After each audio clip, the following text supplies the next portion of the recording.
नमस्कार, education India में आपका एक बार फिर से स्वागत है।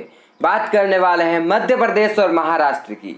आपको बताएंगे कुछ राजनीति जगत से आ रहे बड़ी खबरों को, जिसमें महाराष्ट्र और मध्य प्रदेश को हम विशेष कवर करने वाले हैं। तो वीडियो को ध्यान से पूरा तो जरूर ही देखिएगा, लेकिन उससे पहले अगर आपने इस चैनल को सब्सक्राइब नहीं करके रखा है तो कर लीजिए और बेल आइकन को भी दबा दीजिए, ताकि आपको आगे भी ऐसे वीडियोस देखने को मिल सके। साथ ही वीडियो को लाइक और शेयर भी करें। तो वीडियो में आगे बढ़ते हैं और आपको बताते हैं दोनों ही राज्यों की कुछ राजनीतिक खबरें विस्तार से। तो सबसे पहले बात कर लेते हैं मध्य प्रदेश की। मध्य प्रदेश की राजनीति से एक बड़ी खलबली वाली खबर आ रही है।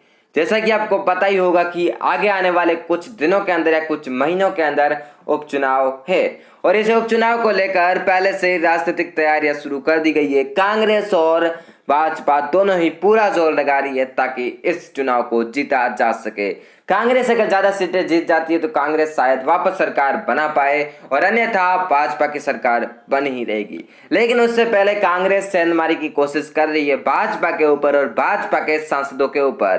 भाजपा के सांसद जो कि गुना और शिवपुरी से रह चुके हैं, जिनमें नाम आता है केपी यादव का, जो कि अभी भी सांसद ही है और इन्होंने कांग्रेस के बड़े दिग्गज नेता रहे सिंधिया को हराया था। सिंधिया को इन्होंने हराया था और सिंधिया के सामने चुनौती देकर ये जीते थे और ये गुना शिवपुरी से जीते थे और यहाँ पर ये सांसद है अभी। लेकिन कांग्रेस इनके घर पर सेंधमारी की कोशिश कर रहे हैं और आज लगातार 4 घंटे की मीटिंग चलती रही और एक बैठक हुई और एक मीटिंग हुई और इस दौरान खलबली भाजपा के अंदर यह मच गई है कि कहीं ये सांसद भाजपा से बगावत ना कर ले, क्योंकि अगर बगावत के सुर एक विधायक के द्वारा देखे जाते हैं, एक सांसद के द्वारा देखे जाते हैं, तो दूसरे सांसद धीरे धीरे दूसरी पार्टी में चले जाते हैं। जैसा कि सिंधिया के साथ हुआ था। सिंधिया वैसे तो कोई सांसद नहीं थे, लेकिन फिर भी उनके साथ ही साथ 22 विधायक भी जो दूसरे खेमे के थे वो उनके साथ आ गए थे। तो ऐसे में बड़ी दिक्कत हो सकती है चुनाव लड़ने के लिए भाजपा को। तो भाजपा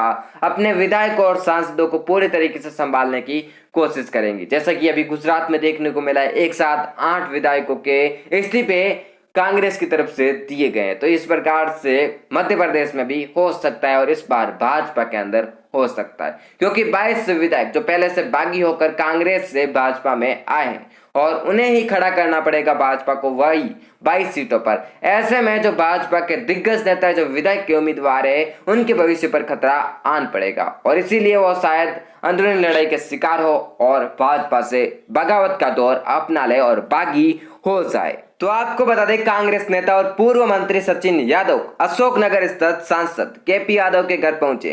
सचिन यादव के उनके घर पहुंचने के बाद कई तरीके की अटकलें लगाई जा रही है।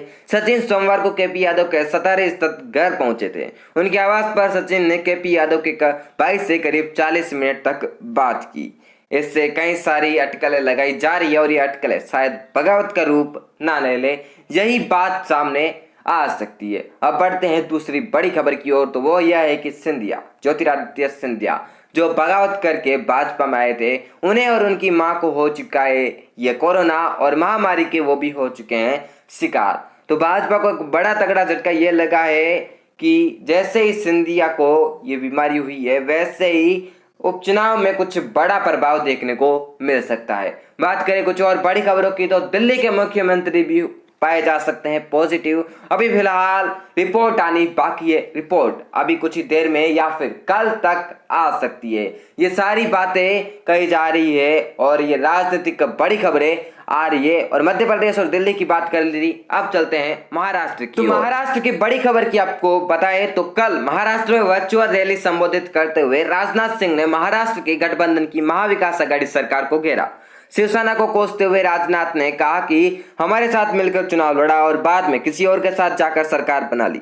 राजनाथ सिंह ने सरकार के काम करने के तरीकों को लेकर महाराष्ट्र सरकार की तुलना सर्कस से कर डाली है। रक्षा मंत्री के बयानों को सुनकर महाराष्ट्र सरकार के मंत्री नवाब मलिक ने जवाब दिया कि नवाब मलिक ने कहा रक्षा मंत्री को रिंग मास्टर और हंटर वाली कहावत से अपना संदेश पहुंचाया है। तो इस प्रकार से ये बातें कही जा रही है महाराष्ट्र की सियासत को लेकर। जैसा कि आपको पता ही होगा कि महाराष्ट्र में कई दिनों से सियासी खेल चल रहे हैं, जिसमें कुछ विधायकों के घर बार बार मीटिंग हो रही है और राज्यपाल से कुछ लोग मुलाकात कर रहे हैं और कुछ ऐसे लोग जो काफी नजदीकी माने जाते हैं केंद्र की सरकार के, और वो भी मुलाकात कर रहे हैं राज्यपाल से। तो ये सारी बातें कहीं ना कहीं महाराष्ट्र में चल रहे एक सियासी खेल की ओर इशारा कर रही है। तो इस प्रकार से आज दिन भर की बड़ी खबरें थी जो महाराष्ट्र की सियासत, मध्य प्रदेश की सियासत से जुड़ी थी।